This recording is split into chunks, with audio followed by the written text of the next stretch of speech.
just asking to keep them safe. I think it's common sense. Make a sacrifice and put on a mask. We're not taking your mask away.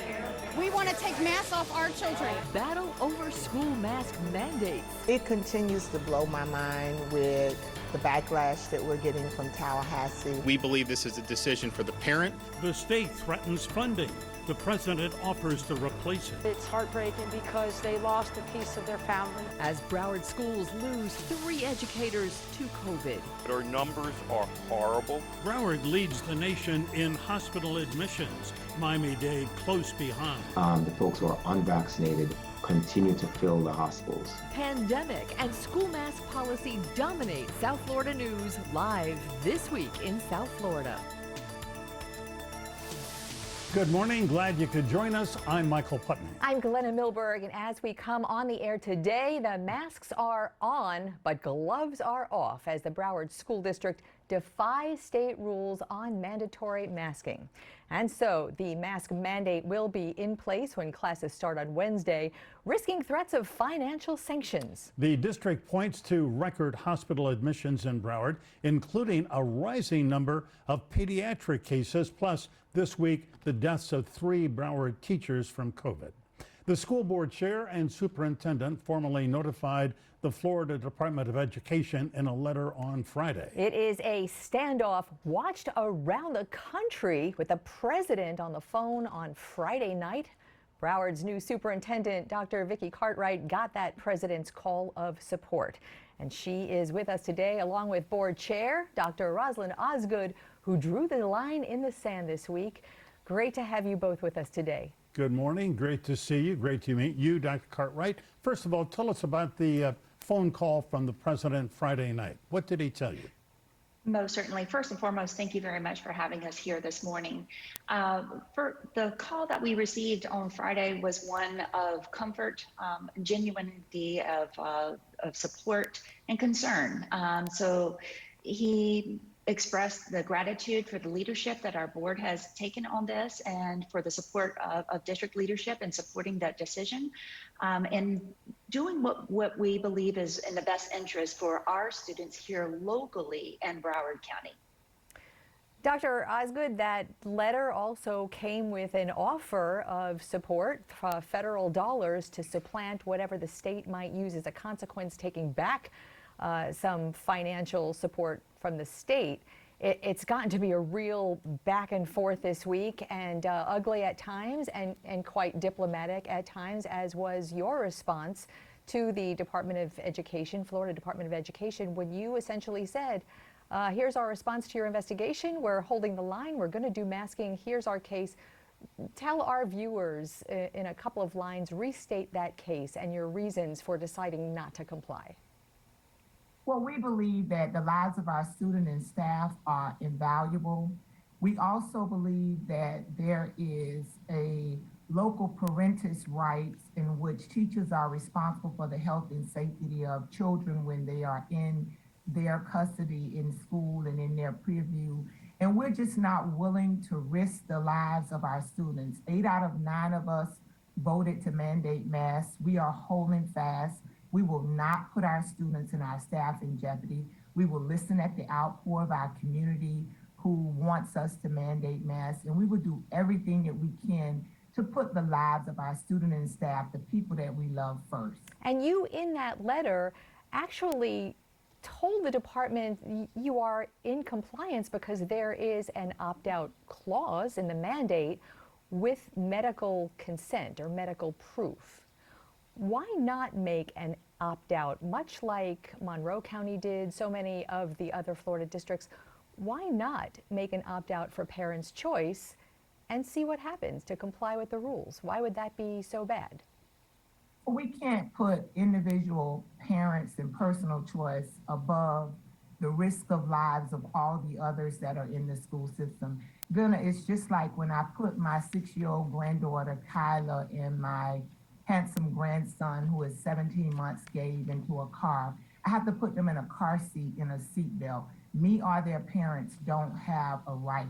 We have to look at the good of the whole. And the truth is, many people are unvaccinated. We're seeing COVID cases increase daily like never before. the risk and danger of someone dying or being infected in a negative way with COVID and having lifelong complications is greater than ever before. Our positivity rates now are higher than ever before, and we're not going to play Russian roulette with people's lives. Yeah.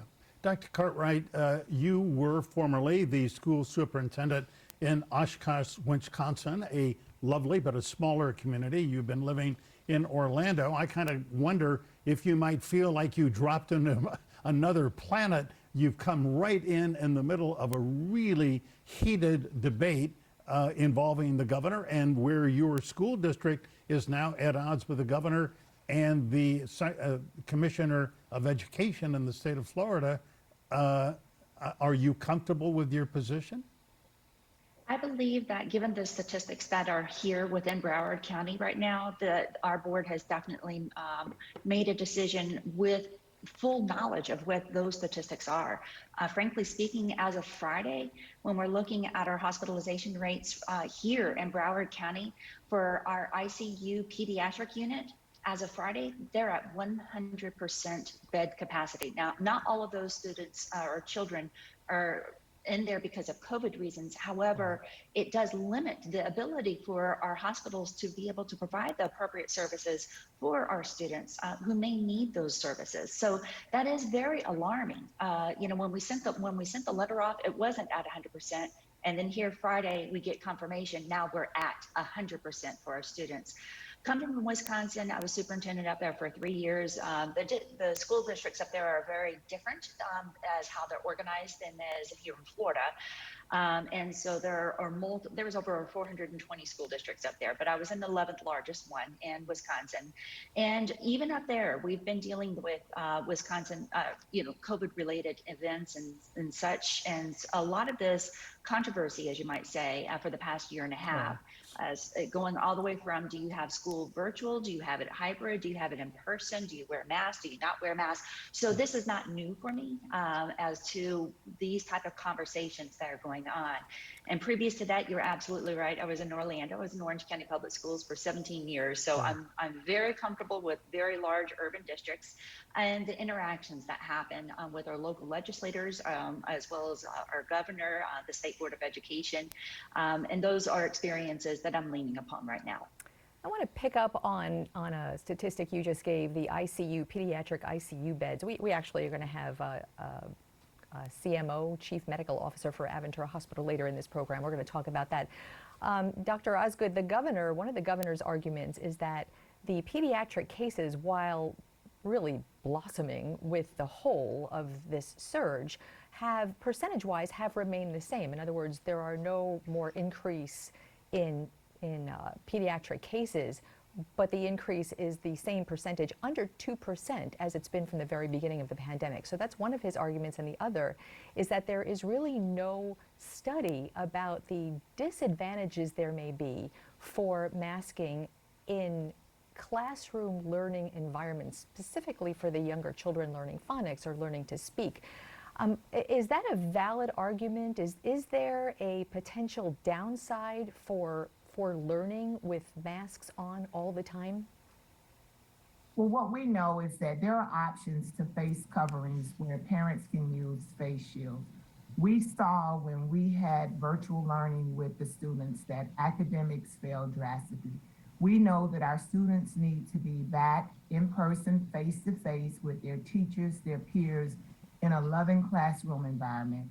We know with class size being 26 and having potentially one teacher and one ESP or two teachers, 27 or 28 people in a closed space, we cannot practice 6 feet and 3 feet of social distancing.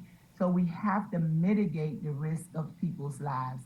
If we keep our children alive and protected from COVID, then we can teach them. We can continue to work to make sure that they have learning gains. That argument is not a good argument. The American Association of Pediatrics have clearly said to us what the recommendation is about students wearing masks, particularly those under 12 that cannot be vaccinated. We've heard from countless medical professionals all across this nation. We've heard from Dr. Fauci and others. I, Glenna, will not ignore the science. I believe that in this space, in this time of a pandemic, Those in the medical profession are the experts, and we have to listen to their expertise and their experience. And to lose one kid, when you say under 1%, 2%, that's too many. For one child to die, one person to die because we chose not to make mask mandated is unacceptable. And we're just not going to do it. We value lives first. Yeah, if I can, and we have about 20 seconds left in this segment, but Dr. Osgood, why shouldn't all the teachers in Broward County be vaccinated as a requirement? I mean, shouldn't they all be vaccinated when they're in the classroom with kids? We would like for them to, but we don't believe as a local school board legally we have that authority. We are looking into that.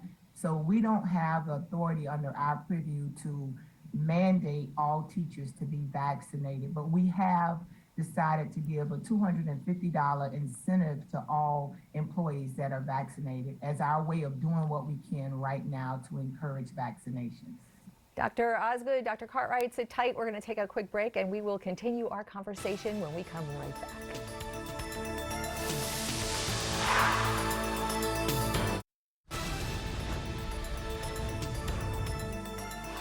Welcome back. We are talking with Rosalind Osgood, the chair of the Broward County School Board, and Dr. Vicki Cartwright, the new interim superintendent. Dr. Cartwright, let me ask you if there is a lesson to be learned for your school district, and indeed all school districts in the state, from what has gone on this week in Palm Beach County. I know you've been following this. School there started Tuesday, and by Friday, 1,020 children had been removed from classes, sent home, told to quarantine. 134 students, 26 staff members, or 108 students, 26 staff members had tested positive, and it seems that is the result of the fact that about 8,000 parents and students opted not to wear masks. All they needed to do that was just a note from a parent, not a note from a doctor. What is there to be learned there for Broward County Public Schools? I think first and foremost, I think the very first lesson is that our board had made the right decision. And again, I'm right there supporting them and making sure that we are aligned and ready to go on our first day of school, Wednesday, with that mandate in place. The other thing that I think is also important to recognize is that it's going to be very important for us to have flexibility and understand that, and asking for our parents and for our staff members in our community have grace as well. You know, we're not out of the woods on this just yet. There's a lot more coming, we know that, but every safety protocol that we can put into place in order to ensure the safety of our students, our staff members in our community, we're going to do. Yeah, a little follow-up, if I may. Bottom line, it seems to be that you are saying, the board is saying, that a child is not going to go to a Broward County classroom wearing a mask and have to sit next to a child unvaccinated who is not wearing a mask. I mean, you're not going to have maskless kids and masked kids in the same class at all. Well, the only exception to that rule are going to be where it is something that is allowable as an accommodation under a student's 504 plan or individualized education plan or possibly a health plan. So those are the only exemptions that are in place there. But even then, we're looking to what are some other provisions that we can put into place related to that masking in order to help control potential spread. So I think that's important. The other thing I think is also important is we're still examining right now what our guidelines are going to be as to quarantining. There is a difference between those students or those individuals who are vaccinated, those who are not vaccinated, those who are wearing face coverings, and those who are not wearing face coverings. The most recent CDC guidance that came out about students who are masked, vaccinated too, not having to quarantine if they are not symptomatic is a win-win to the mask and reduce the number of quarantines. But again, we're under review of those guidance that's been provided by the CDC and by the state Department of Health. You know, the Florida Department of Education, when those rules came out, we're all focusing on this mask mandate, but there are 3 rules that came out last week. Dr. Osgood, one of them was about providing appropriate instruction for those who opt out who are not in classrooms. And because we are a live real-time show, we have a viewer who actually just emailed us and asked about the possibility of virtual school, because that's actually a state mandate as well. Can you talk a little bit about, are there other components that Broward will be defying, and is that one of them? How do opt-out students learn? Well, we're not interpreting it in that way. The governor's executive order for virtual learning or synchronous learning ended. And synchronous learning would be something that we would have to collectively bargain with our union groups. We are looking for, as Dr. Cartwright said, other means of those students that are quarantined, that they're able to still receive instructions. We use a platform that's called Canvas that allows a parent or student to have access to education 24 hours a day, even when we're not in COVID. I think also it's important to mention the whole part of those rules that talk about this new term that the governor and the Commissioner of Education created about this COVID harassment, that parents who choose to have their students not wear masks, if we put them in a secluded area or we separate them from other students, that they can receive a scholarship to go to a private school because now they are suffering COVID harassment. You know, it is just another attempt to take resources from a public school, which is necessary for some students. I represent a predominantly African-American community. The parents can't afford to take their kids out and put them into a private school and pay $20,000, $30,000 of tuition. So you have a public school system that is a necessity to a majority of our students because we are a minority majority county. And when you continue to take resources away from that school system, it really hurts our kids. So I'm hoping that the governor and the Commissioner of Education will just really search their souls and listen at the people of Broward County and work with us to create safe learning environments with adequate resources for all of our students so that they can succeed academically, achieve academically, and be prepared for their future. Yeah, if I could, Dr. Osgood, just a little fact check here. I believe the amount of money that the state would give to the Hope Scholarship kids is around $5,800. The state of Florida is not going to pay $20,000 tuition to Pinecrest or Gulliver or a very fine private school. That just is not in the cards. They don't do that. That's not what I said, Michael. What I said was with the Hope Scholarship, that's not the full tuition. Private schools' tuition starts from around $20,000 and some are higher. So with that scholarship, the average student, 60% of our students are free and reduced lunch students. So with that scholarship, many parents cannot afford to make up the difference to fund the private school tuition. It provides them to not have that opportunity. Yeah, point taken. We got it. All right, Dr. Rosalind Osgood, Dr. Vicki Cartwright, great to speak with you this morning. Good luck when classes begin Wednesday, is it not, when your classes resume? Correct. Wednesday is the first day of school. Okay, well, have a great first day. Have a great year. Thank you. And before we go, may I just give condolences on all our behalfs to you and the families of the 3 educators who lost their battle with COVID. We are so sorry to hear that. Thank you. Thank you, Glenda. Thanks again. All right, yeah, there you go. The vote to keep mask mandate for the start of classes in Broward was not unanimous. One board member dissented. Lori Alhadeff is with us live next. Sorry.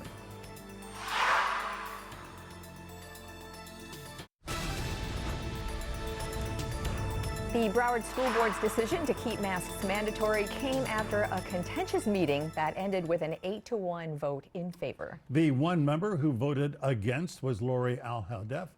She said that she supports the opt-out choice for parents, and board member Alhadeff, who lives in Parkland, is joining us right now live. Lori, good morning. Great to see you. Thanks for joining us. Hi, Lori. Good morning. So take us through your position in favor of the opt-out plan, which your fellow board members voted against. Why do you think it's a good idea?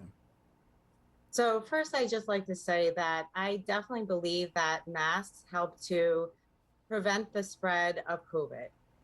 But when I took an oath of office as a school board member, not only did I agree to follow the Florida Constitution, but also to follow all the laws in Florida.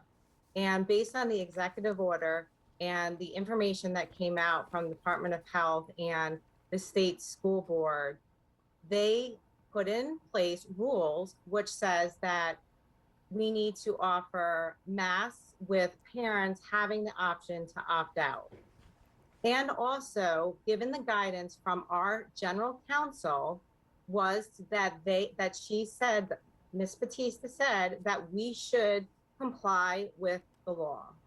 You know, the school board could have voted yes and agreed on the plan and the rules set forth by the state, follow the law, and then they could have moved forward and filed legal action to fight it. All right, let me ask you something about what you just said. So your district legal counsel had advised to comply with the law as it stands, and then the letter that went to the Department of Education in response from the superintendent and the board chair with whom we just spoke, made a case for that the plan is in compliance because there's an opt-out, even though the opt-out needs medical note, which actually is not part of the rule. So what you're saying, just so we hear you, is that the district is going against its own counsel? Correct. The school board members went against the advice from our general counsel. But can I also just say on the medical note part, in our policy, it clearly says that you have to get a doctor's note if you have a current 504 plan or an IEP, and then you can get the doctor's note to be able to opt out. So it's just not this blanket health, you know, if you have a health issue. You have to have a current 504 IEP. Got it. Yeah, Lori, just briefly explain to us, what is a 504 plan? Sure. So it's basically like if a student has some type of special needs, that they are able to have all those needs, like say, for example, they might be able, need to be able at any time go to the bathroom. That would be in their 504 plan. Maybe they need extra time with Special needs. That would be correct. Yeah, I got in their you. 504 plan. Yeah. You know, Lori, Governor DeSantis has made it very clear over and over again that for him, the issue here is really parental choice, not having government dictate something this important. You know, I would simply point out, as I'm sure you've heard others, that for children to attend public schools in Florida, they have to have shots for measles and chickenpox, all kinds of things. So if it were analogous, you have surrendered your liberty to get those vaccinations, but you will not surrender your liberty to get a vaccination for a terrible coronavirus. Where's the consistency there? I agree with you. I mean, right now it is parent choice whether to vaccinate. About 2 weeks ago, ages 12 to 18, the vaccination rate for Broward County was only 21%. I'm sure that number has gone up by now, but unfortunately, parents are not getting their students vaccinated if they can, if they're 12 years or older. And it is the most effective way to help to prevent the spread of COVID. And if you get COVID, you're not going to get as sick if you are vaccinated. So I would, you know, if this is one of the ways that we are going to be able to keep our students in school and have in-person learning, which I totally agree that we need to do, people need to get their students vaccinated if they're in that age category. So as this has unfolded during the week, here we are 3 days, Monday, Tuesday, Wednesday, 3 days from the start of school, the wheels are rolling. Have you had any kind of survey, either scientific or anecdotal? Do you have a sense of how many parents will be opting out of this mandate, whether it is with a note from, you know, in a medical note, or whether it's to take a voucher and leave, or whether it's just to do something else? What are those numbers like that you're hearing? We don't have numbers like that right now, but I have been just hearing as a school board member and as a parent, there are people leaving the school district, unfortunately. There are people getting their doctor's note if they have a 504 plan or IEP. But the majority of students will be in compliance and will definitely be wearing a mask. So what is then, even if it's a small number, what is the district's plan to accommodate these kinds of students with 3 days to go to make that plan. Can you clarify your question? Well, there is this possible opt-out in place. You aren't sure of the numbers. There's no way to know at this point, I suppose, who will be doing that. So what's the plan that the district has on Wednesday when you find even a small amount of opt-outs? Yeah. Those kids have to be educated. What's the plan for them? They will be going to school like every other child. They deserve to go to school and not to be discriminated against in any way whatsoever. And there will be some students that will be not wearing a mask, but most students will be wearing a mask. So is there another classroom, another teacher, a virtual something? No, absolutely not. They will be with every other, in the regular classroom, and they will not be in any way put into a special room or discriminated against. They will be with all of their peers in their classroom. Yeah, I would simply point out, without knowing cause and effect here, that's what they did in Palm Beach County this week, and they wound up with 1,020 kids being quarantined because they didn't necessarily test positive, but they had been exposed to people with COVID. Aren't you running the risk in Broward County, if you have kids, whether they have a medical note or not, who are sitting next to kids who haven't been vaccinated and are not wearing masks? So the reality of the fact is there is going to be an abundance of kids that will have COVID and will come into schools on Wednesday and will be spreading COVID. But what I want to point out, as per our face covering policy, is that during lunch, students can unmask. When they go outside and they're on the playground, they can unmask. If they're doing strenuous exercise, they can unmask. So my point is, COVID just doesn't stop because you're eating lunch. It unfortunately will be spreading at other times too, even in accordance with our mask mandate policy. Sure. So Lori Alhadeff, as always, we appreciate your time. The nation is watching what happens in Broward County this week, and so will we be. Lori, thank you so much. Great to see you. We appreciate it. Thank you. All right, next, South Florida hospitals had the most COVID admissions than anywhere in the country this week. We were number one, and a view from the front lines when we come back.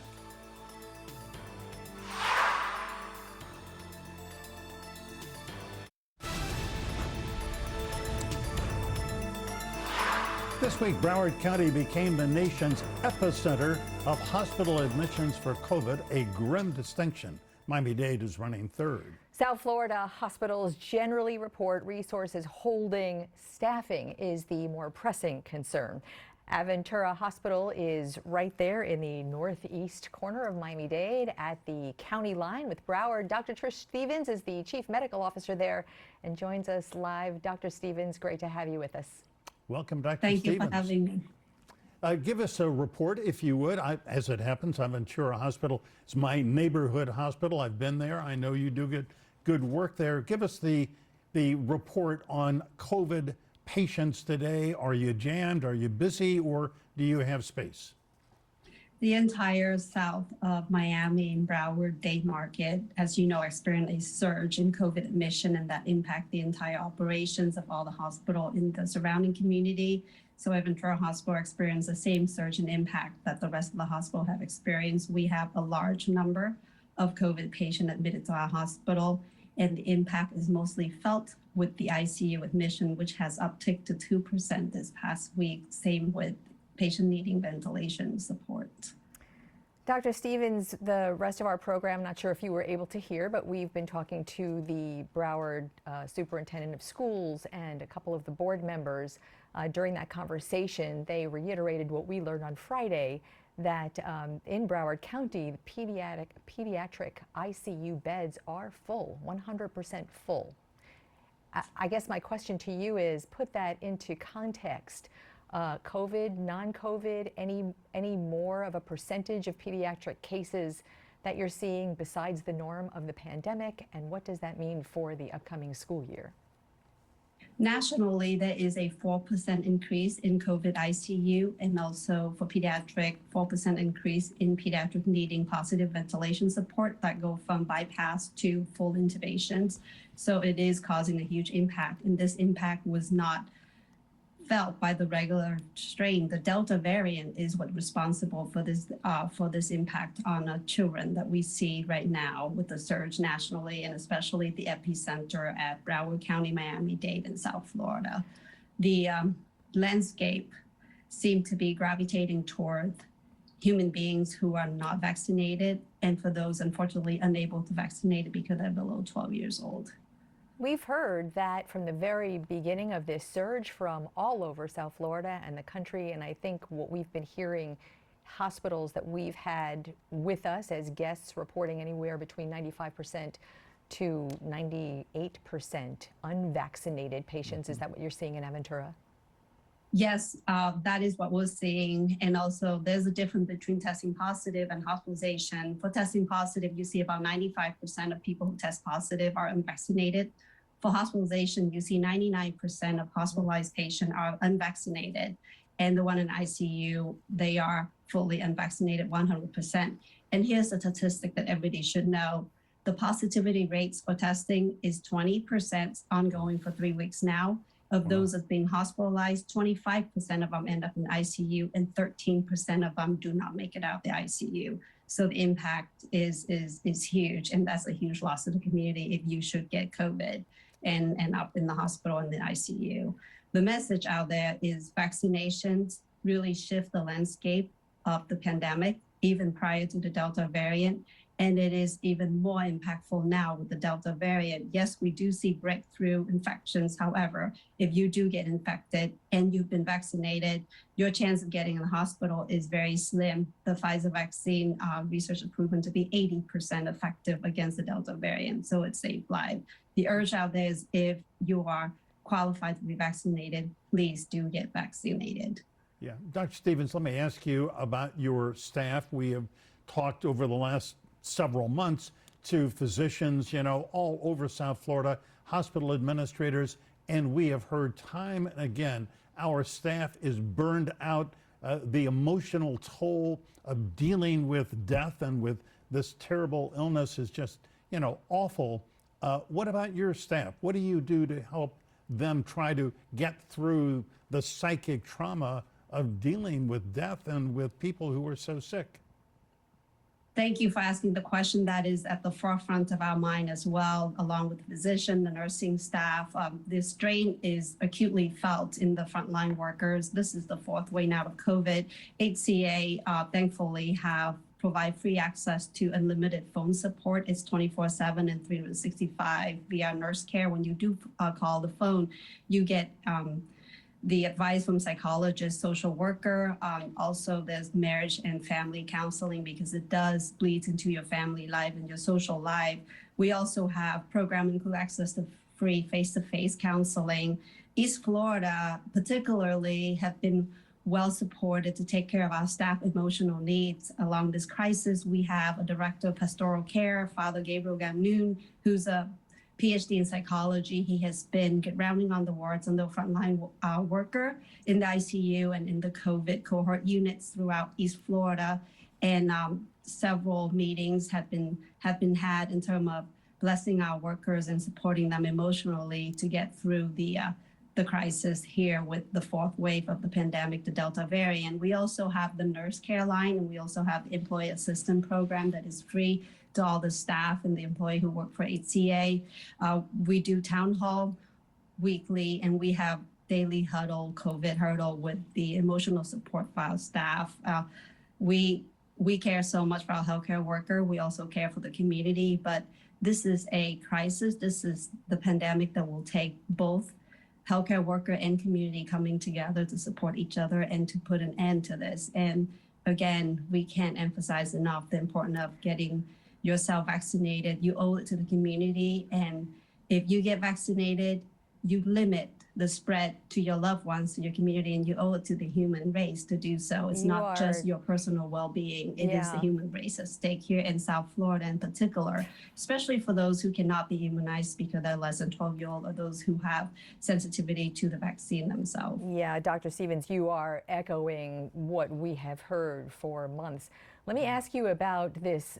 We are on that incline of the surge that by all accounts from the medical community we're hearing an expectation that it will peak around August 23rd.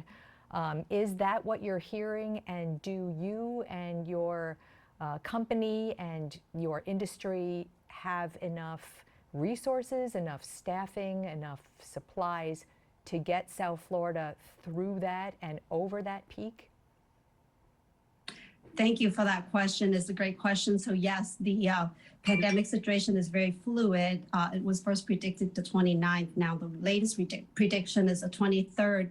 The testing positivity has gone down to 1%. The hospitalization has gone down about 1%. However, with COVID, the hospitalization is very prolonged. So while we're seeing the decrease in hospitalization, we see an uptick in ICU admissions and patient needing ventilator care.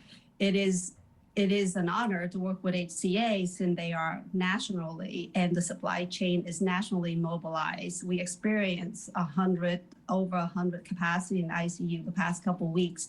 And with HCA resource nationally, we were able to siphon and able to mobilize our resource nationally and make up for those surges that we see in South Florida. So HCA at this juncture is poised to take care of all the patients in South Florida, spending from PPEs, ventilations, medications, and staffing. We do mobilize staff nationally to go to these areas, such as ourselves, to take care of the patients, and also to relieve the staff that is now tired from the fourth wave of Delta variant. Dr. Trish Stevens, it is great information. Great to have you. We know you are so busy these days, and to take time for us, we are grateful for that. Thanks very much. All right, up next, tragedy in Haiti. Hundreds of people are dead there and others are missing after the big earthquake on Saturday. This is very much local news in South Florida. We speak to a local community leader next.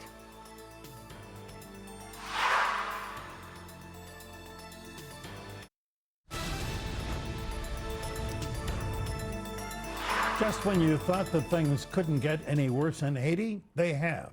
The country was rocked by a major earthquake yesterday morning. This time in the southwestern part of the country, the Haitian government is reporting 304 deaths and nearly 2,000 injuries. But that update was yesterday. Hundreds more people remain missing. Those numbers sure to go up.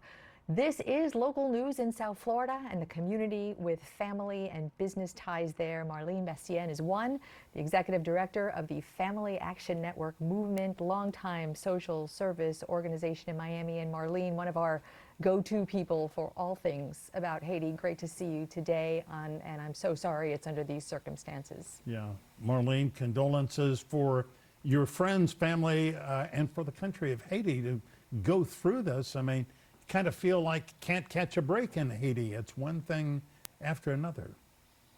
Thank you so much for having me, Lena and then Michael. Yes, just when we thought that things could not get worse, and it did.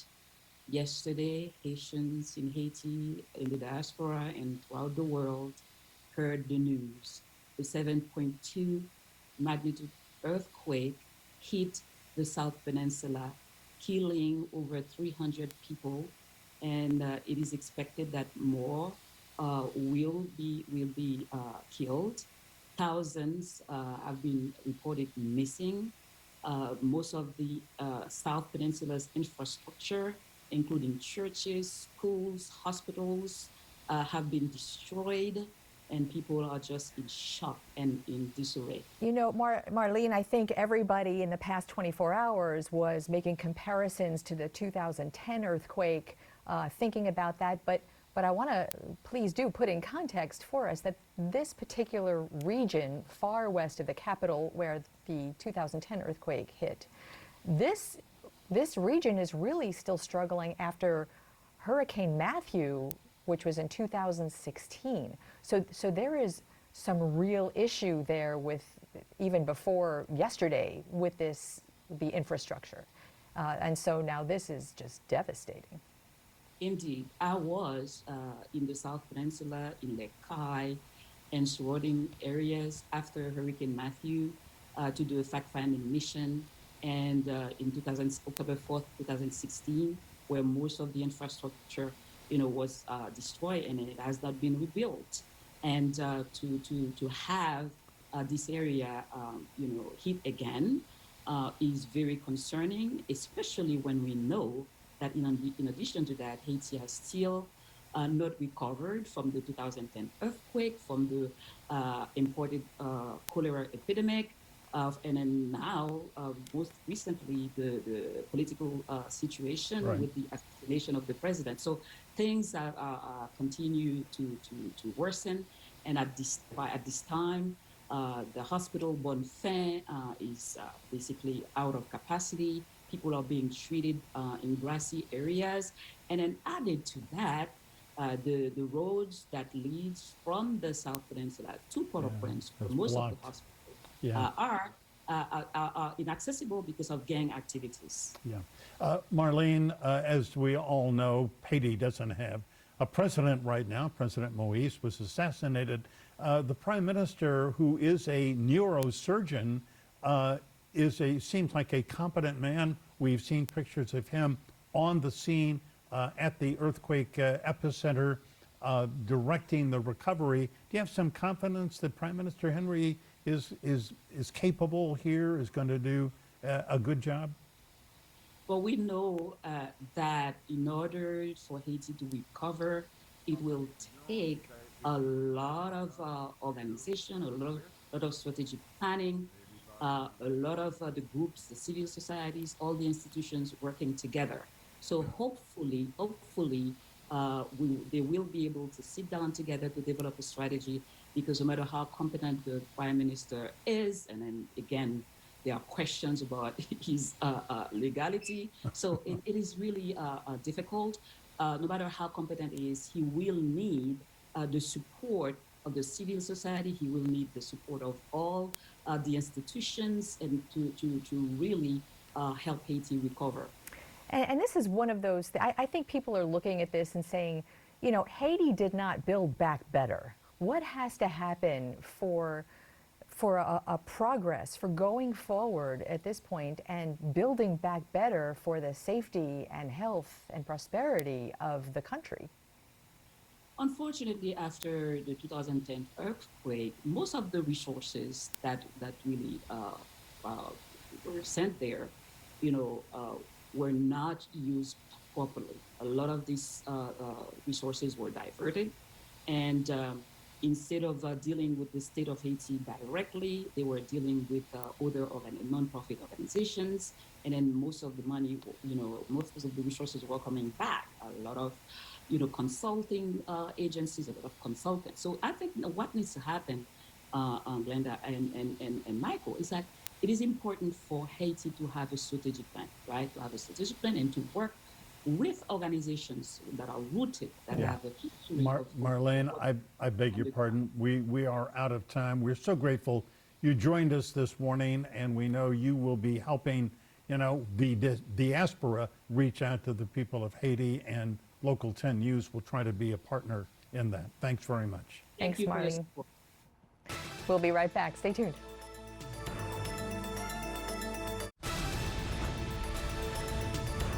As always, we are grateful you spent this hour with us on This Week in South Florida. Remember, we're online 24/7 at local10.com. And remember, as always, stay informed, get involved. Have a great Sunday.